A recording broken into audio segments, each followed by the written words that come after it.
Hello. India versus Bangladesh test series के लिए कल बीसीसीआई ने टीम अनाउंस कर दी। टीम के ऊपर काफ़ी चर्चा हुई कि कैसे किसको इंक्लूड किया गया, क्यों इंक्लूड किया गया, किसको नहीं इंक्लूड किया गया। वो सब बातें तो साइड में हैं, लेकिन जो ज़्यादा इम्पोर्टेंट डिस्कशन है वो है इस सीरीज़ को लेकर के जो पॉलिटिकल बातें चल रही हैं। बांग्लादेश के अंदर जो सिचुएशन बनी हुई है उसको लेकर के कई लोगों ने ये कहा था कि इस सीरीज़ को नहीं खेलना चाहिए। तो इस वीडियो के अंदर हम ये दोनों चीज़ें डिस्कस करेंगे कि एक तो स्क्वाड क्या है, कैसा सिलेक्शन रहा, और मेन बात कि क्या इस सीरीज़ को हमें खेलना चाहिए था या नहीं।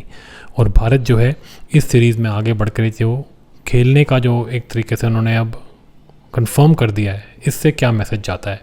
तो जी आगे बढ़ने से पहले वीडियो को लाइक शेयर करें और चैनल को सब्सक्राइब करें। सबसे पहले जी आपको मैं बता दूं कि स्क्वाड क्या है जो कल बीसीसीआई ने अनाउंस किया है। IDFC first bank test series against Bangladesh. Rohit Sharma captain, Yashasvi Jaiswal, Shubman Gill, Virat Kohli, KL Rahul, Sarfaraz Khan, Rishabh Pant, Dhruv Jurel, R Ashwin, Ravindra Jadeja, Axar Patel, Kuldeep Yadav, Mohammad Siraj, आकाशदीप, जसप्रीत बुमराह, यश दयाल। तो जी ये है आपकी टीम। रोहित शर्मा तो ऑब्वियसली अभी कंटिन्यू कर रहे हैं एज अ कैप्टन।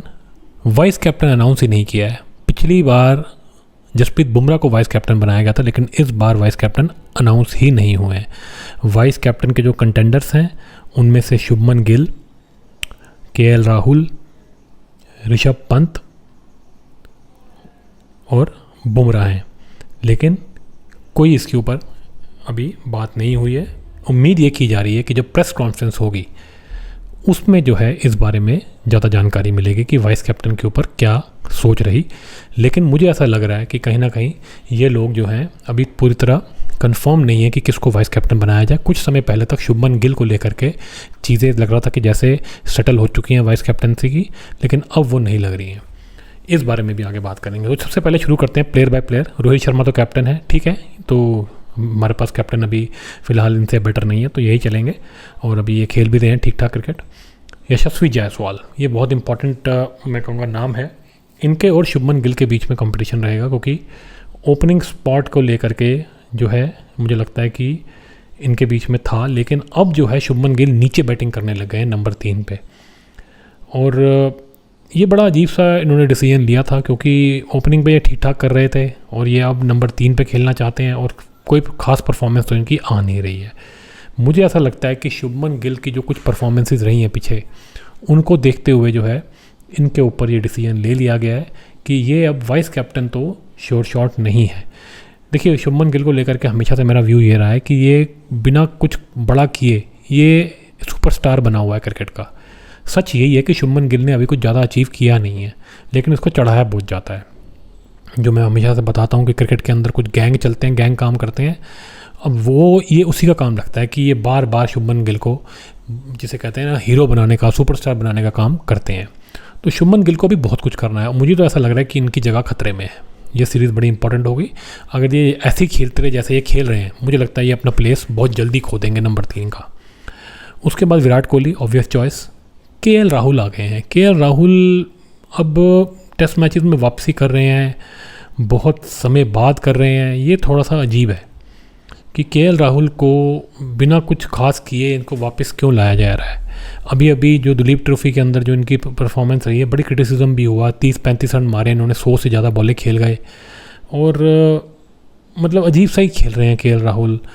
वनडे और T20 में तो अपनी जगह ये धीरे धीरे खोते ही जा रहे हैं। T20 में तो खो ही चुके हैं और अब मुझे लग रहा है टेस्ट मैचेस में भी इनको जो है कोई कुछ ही चांसेस इनके रह गए हैं। जिस हिसाब से इनके हालात चल रहे हैं, अगर इन्होंने ढंग से परफॉर्म नहीं किया, मुझे लगता है कि KL राहुल का जो है अब करियर फिर लीग्स में ही रह जाएगा। तो ये एक मुझे बड़ा डर लग रहा है KL राहुल को लेकर के। पता नहीं क्या KL राहुल के साथ कुछ इश्यूज़ रहे हैं। बैटिंग जो है वो पता नहीं अपनी शेल में ही खेलते रहते हैं, ज़्यादा ही कुछ डिफेंसिव होकर खेलते रहते हैं। ये T20 में पहला ओवर मेडन खेलते थे, उसके बाद वनडे में भी परफॉर्मेंस नहीं आ रही। अब इनको जो है यहाँ पर भी टेस्ट मैचेस में भी देखा जा रहा है। मुझे लगता है बड़ा क्रूशियल टाइम है इनके लिए, क्योंकि गौतम गंभीर जो है वो ज़्यादा समय ख़राब नहीं करते।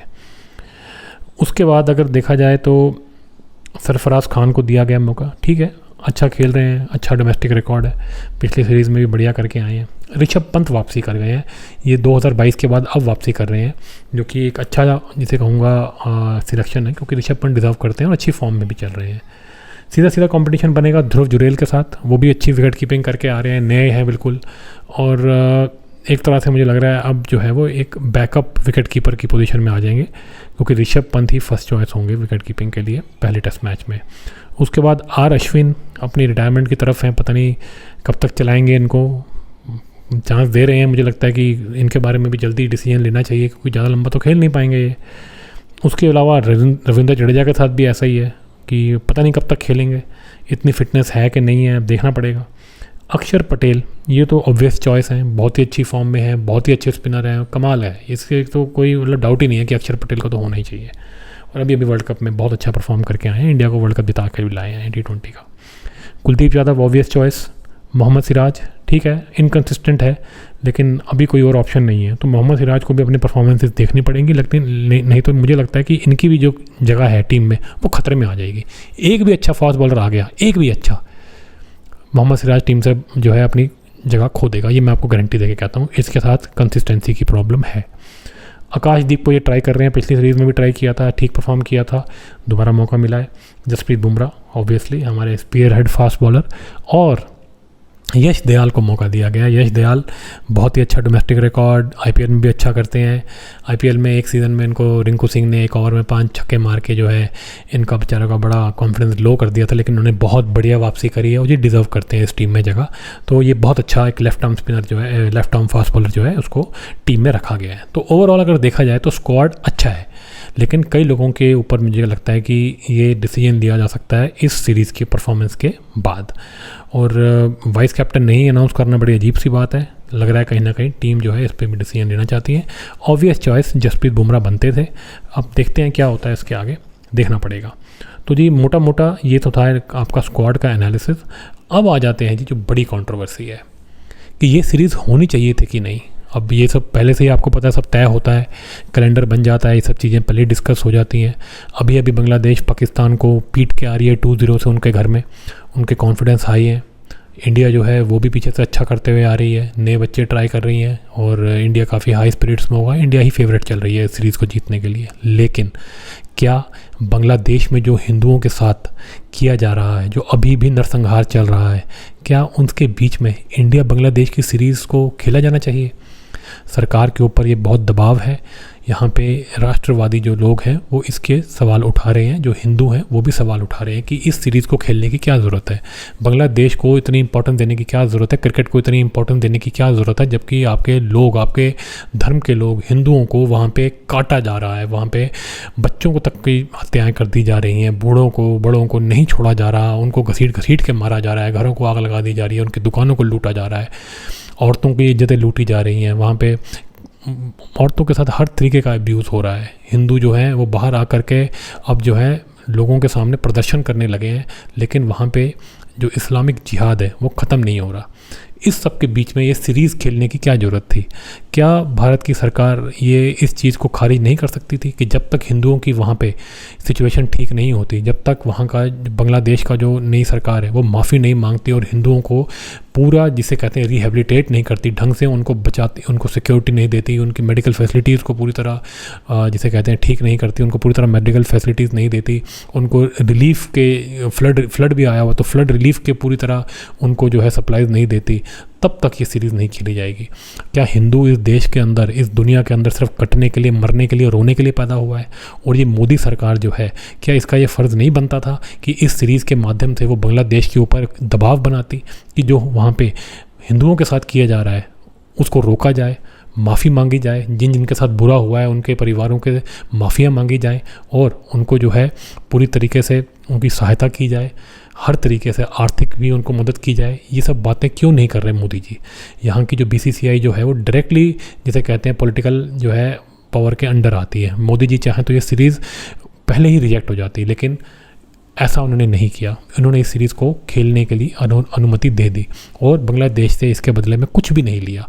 बांग्लादेश जो है वो आपके ऊपर डिपेंडेंट है, बांग्लादेश जो है वो हर चीज़ के लिए आप पे डिपेंडेंट है और इस सीरीज़ से भी वो पैसे कमाएंगे। तो क्यों नहीं भारत ने अपनी जो है अपनी शक्ति का प्रयोग किया, इस मौके का प्रयोग किया। ये बहुत ही शर्मनाक डिसीजन है। मेरा ये साफ साफ मानना है कि भारत को ये सीरीज़ नहीं खेलनी चाहिए थी, और अगर ये सीरीज़ को खेलने के लिए बांग्लादेश आपसे रिक्वेस्ट करता तो उनको जो है जिसे कहते हैं उंगली टेढ़ी कर देनी चाहिए थी, और जो जो पाप इन्होंने वहाँ अपने देश में किए हैं हिंदुओं के साथ, उसके लिए इनसे माफ़िया मंगवानी चाहिए थी, और ये इनसे इंश्योर करवाना चाहिए था कि वो अब से हिंदुओं को प्रोटेक्शन देंगे और उनको मुआवजे देंगे, उनको पूरी फैसिलिटीज़ जो है वो प्रोवाइड की जाएंगी। लेकिन ऐसा कुछ भी नहीं किया। ये बहुत शर्मनाक डिसीजन है। मैं इस बात के लिए BCCI का भी बर्दाश्त ना करूँगा, जय शाह की भी बर्दाश्त ना करूँगा, और प्रधानमंत्री मोदी और उनकी सरकार की भी बर्दाश्त ना करूँगा। हिंदू लाइफ्स मैटर, हिंदुओं की ज़िंदगी का आपने मजाक बना के रख दिया है। ऐसे नहीं चलेगा। अगर ऐसे ही चलता रहा तो ये पॉलिटिकल जो डिस्पेंसेशन इस टाइम पे पावर के अंदर बैठी है, इसके ऊपर भी लोग अपना विश्वास खो देंगे। तो जी, इस पूरी वीडियो में मैंने आपको अपना विश्लेषण दिया टीम के सिलेक्शन के ऊपर, जो टीम में लड़के सिलेक्ट हुए हैं उनके ऊपर। लेकिन जो मेन इंपॉर्टेंट बात थी वो थी कि क्या इस सीरीज़ को खेलना चाहिए या नहीं। मैंने आपको अपने विचार बताए कि इस सीरीज़ को बिल्कुल नहीं खेला जाना चाहिए था, और अगर खेलना ही था तो इसके बदले में बांग्लादेश को जो है बिल्कुल उनकी अकल को ठिकाने लगा देना चाहिए था, उनको उनकी औकात बता देनी चाहिए थी। मैं आपको एक लास्ट में एक बात और बता दूं कि बांग्लादेश की टीम में एक हिंदू भी खेल रहा है, लिटन दास। वो अभी पाकिस्तान के अंदर इनको सीरीज़ जितवा के आया है। उस लड़के की भी तारीफ़ बनती है कि वो ऐसे माहौल के अंदर, जिहादियों से घिरे हुए माहौल के अंदर, वो पाकिस्तान जैसे कंट्री के अंदर जा करके अपनी कंट्री बांग्लादेश के लिए वो इतना बड़ा काम करके जीत के लाया है। उस लड़के की सराहना करनी चाहिए। उस हिंदू के बारे में भी सोचना चाहिए सरकार को, भारत सरकार को। उस लड़के को स्पेशल उसके लिए कुछ जिसे कहते हैं एक तरह से अवार्ड वगैरह देने चाहिए, ताकि हिंदुओं का मनोबल बढ़े और बांग्लादेश में रहने वाले हिंदुओं को भी लगे कि हाँ, उनकी सुरक्षा के लिए भारत में जो उनके हिंदू भाई बैठे हैं वो आज भी खड़े हैं। तो जी, इस वीडियो में इतना ही। अगर आपको ये वीडियो अच्छा लगा हो तो इसको लाइक शेयर करें, चैनल को सब्सक्राइब करें। मिलते हैं आपसे अगले वीडियो में।